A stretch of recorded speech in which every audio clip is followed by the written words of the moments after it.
السلام عليكم ورحمة الله.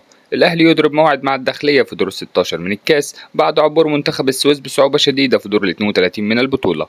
مارسيل كولر يعنف لاعبي الأهلي بعد مباراة منتخب السويس بسبب الاستهتار والرعونة التي سيطرت على الكثيرين في المباراة والتي تسببت في تصعيب المباراة رغم تحقيق الفريق الفوز. الأهلي يغلق ملف الكاس ويبدأ التحضير لمباراة البنك الأهلي التي تقام الخميس القادم، والفريق في راحة اليوم وسيكتمل تدريباته غدا. منتخب مصر الأولمبي يفتتح مشواره في بطولة أفريقيا بعد تعادل مخيب للآمال أمام النيجر في مباراة تحرمت العارضة فيها لاعب المنتخب من 5 أهداف. حسين الشحات يجدد عقده مع الأهلي ل 2026، وتأتي بنود العقد كالتالي: يحصل اللاعب في الموسم الأول على 13 مليون جنيه، والموسم الثاني على 14 مليون جنيه، والموسم الثالث على 15 مليون جنيه، واستمرار بند نسبة المشاركة في المباريات، وسيحصل اللاعب على عقد إعلامي بدلا منه. خبر في الجول: الأهلي يحصل على موافقة محمود حمادة لاعب فاركو للعب للنادي الأهلي، واللاعب أبلغ ناديه برغبته للانتقال إلى الأحمر. فاركو أبلغ الأهلي بتأجيل المفاوضات بشأن اللاعب عقب نهاية الدوري. حسين الشحات وكيل أعماله: العروض العربية كانت قيمتها المالية أضعاف ما يحصل عليها حسين مع الأهلي، ولكنه يرغب في الاستمرار داخل النادي الأهلي لآخر العمر، وجدد دون أي شروط. حسين الشحات حرص على الإشادة بمحمود كوكو حارس منتخب السويس بعد نهاية اللقاء. محمد رضا بوبو يطالب إدارة فيوتشر بعدم الوقوف أمام مستقبله والتساهل مع الأهلي لرغبته في الرحيل. حمدي فتحي يخبر النادي الأهلي أنه لو فكر في العودة للدوري المصري في أي يوم من الأيام سيكون من بوابة النادي الأهلي فقط. زين الدين بالعيد مدافع اتحاد العاصمة ومنتخب الجزائر يؤكد بأنه يسمع منذ فترة باهتمام الأهلي للحصول على خدماته، لكنه لا يتلقى أي عرض رسمي من الأحمر حتى الآن. الجهاز الفني يقرر إعادة أكرم توفيق للعب في وسط الملعب نظرا للتألق الكبير الذي يقدمه محمد هاني في الجبهة اليمنى، وتواجد أيضا خالد عبد الفتاح معه. شادي حسين: بسبب عدم وصول عروض مناسبة للاعب، إدارة التسويق بالنادي الأهلي توصي الجهاز الفني بضرورة منح الفرصة لشادي حسين في الظهور مع الفريق حتى تنجح في إيجاد عروض جيدة للاعب. رغم تحقيق الفريق الفوز، بعد جماهير الأهلي تنتقد كهربا على مواقع التواصل الاجتماعي بسبب كمية الفرص الرهيبة التي ضاعها في مباراة منتخب السويس. الحساب الرسمي للكاف يتغنى بالشناوي ويؤكد أنه أكثر الحراس حفاظا على شباكه في دوري أبطال أفريقيا 2023 برصيد 6 مباريات.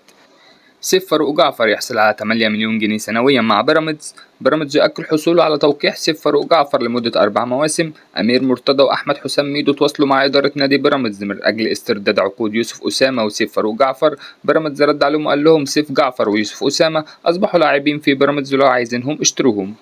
رسميا الأهلي يعلن تجديد التعاقد مع ياسر إبراهيم مدافع الفريق حتى 2025. ياسر إبراهيم من يوم ما دخلت النادي الأهلي وأنا بعتبره بيتي، وهيفضل بيتي لنهاية مشواري. الأهلي يفتح خط مفاوضات مع الفتح الرياضي المغربي لضم حمزة هنوري مهاجم الفريق وهداف الدوري المغربي. رامي ربيعة يوقع للأهلي لمدة موسمين في مفاوضات لم تستمر لمدة دقيقتين، واستمرار ربيعة مع الأهلي حتى 2025. الأهلي يستفسر من حرس الحدود عن مطالبه المالية للتفريط في مصطفى زيكو مدافع الفريق بعد إعجاب كولر بإمكانيات اللاعب. مارسيل كولر يقرر عودة علي معلول وبرسيتاو للمشاركة في مباراة البنك الأهلي يوم الخميس. الأهلي يطالب أليو ديانج بإحضار عرض يناسب إمكانياته ويناسب الأهلي إن كان لديه إمكانية للرحيل في الانتقالات الصيفية القادمة. الأهلي يستقر على قطع إعارة محمد مغربي من سموحة حال فشل محاولات ضم مدافع كبير من الأسماء المرشحة للفريق.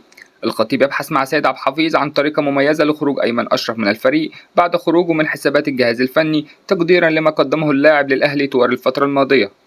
الأهلي يقرر فتح ملف تجديد برسيتاو ومحمد شريف وبعض اللاعبين التي قاربت عقودهم على الانتهاء خلال الأيام القادمة بعد الانتهاء من تجديد عقود ياسر وربيع والشحات. والدة حسين الشحات تصبح ترند على مواقع التواصل الاجتماعي بعد جملة امضي يا حسين الأهلي بيتنا وعمرنا ما نسيبه ولو بكنوز الدنيا.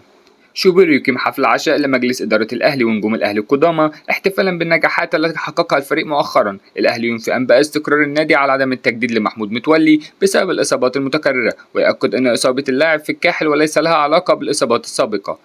محمد حمدي ظاهر بالشاب ينفي أنباء توقيعه للأهلي ويؤكد أنه لم يتلقى أي عروض من الأهلي حتى الآن، والعرض الذي وصله من الزمالك فقط. فاروق جعفر: لم أكن أعلم بتوقيع سيف لبيراميدز لأنني لم أكن قريب منه في الأيام الماضية، وتحدثت مع أحمد شبير وأكد لي أن سيف وقع لبيراميدز منذ فترة، ثم تحدثت مع حازم فتوح وكيل أعمال سيف وزعقت له بعد علمي التوقيع لبيراميدز، والوكيل كان يجب أن يتحدث معي قبل أن يوقع اللاعب لبيراميدز لأنني والده وإحنا ولاد النادي حقيقيين، فإزاي سيف فاروق جعفر يسيب الزمالك؟ سيف لو ما استمرش في الزمالك هزعل ومش هكلمه، النادي في حاجة لخدماته. لا تنسوا الإعجاب بالفيديو والاشتراك في القناة تشجيعا لنا لنستمر بنشر المزيد إن شاء الله.